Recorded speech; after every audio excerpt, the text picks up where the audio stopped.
Mighty Truck on the Farm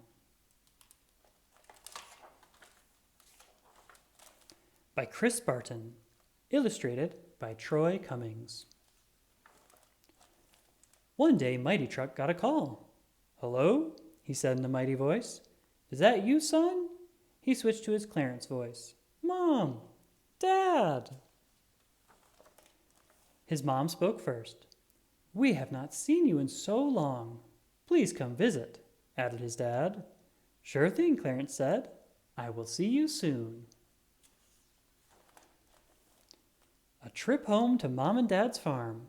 It was just the break he needed. He really missed the place. Clarence could go fishing. He could romp with the sheep. He could play with the pigs. He could rest and relax. But Mom and Dad had other plans.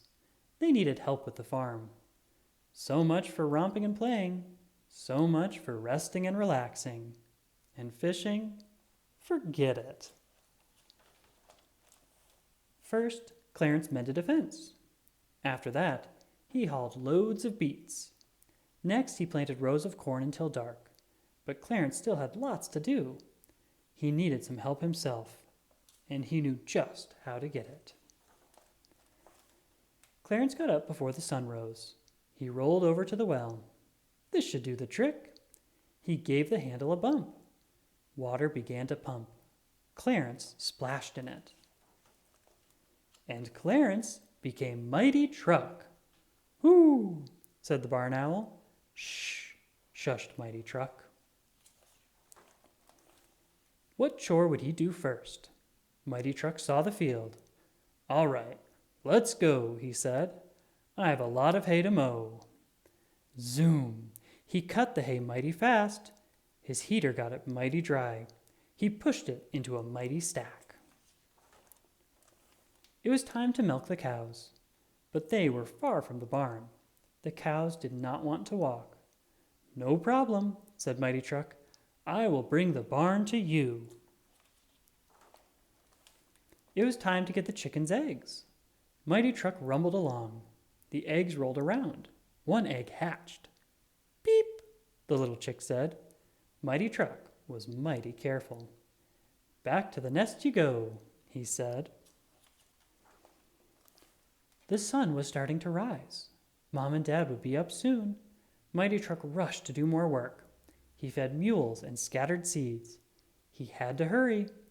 Time to turn back into Clarence. Mighty Truck raced to the haystack. He drove right into it. He came out covered in dirt and straw.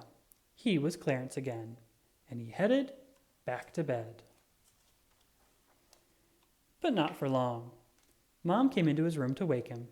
"Clarence, it is time to get up." "That's right," Dad said.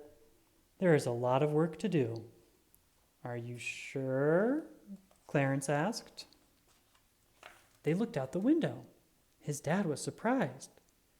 "How did all of that get done?" His mom was amazed. "It's all been done mighty well. There's nothing left to do," Dad said. "Oh, yes, there is," said Clarence. There was romping and playing. There was resting and relaxing. And, when Mom and Dad were not near, there was some mighty good fishing. The end.